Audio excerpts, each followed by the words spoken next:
त्रिदलं त्रिगुणाकारं त्रिनेत्रं च त्रियायुधं त्रिजन्म पापसंहारम् एकबिल्वं शिवार्पणम्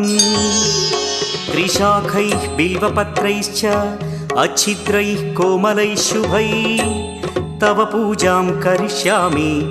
एकबिल्वं शिवार्पणम् कोटिकन्या महादानं तिलपर्वतकोटयः काञ्चनं शैलदानेन एकबिल्वं शिवार्पणम्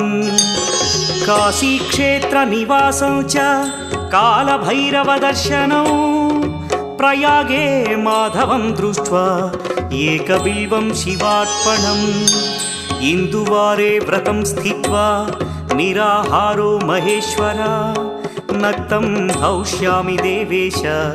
एकबिल्वं शिवार्पणम् रामलिङ्गप्रतिष्ठा च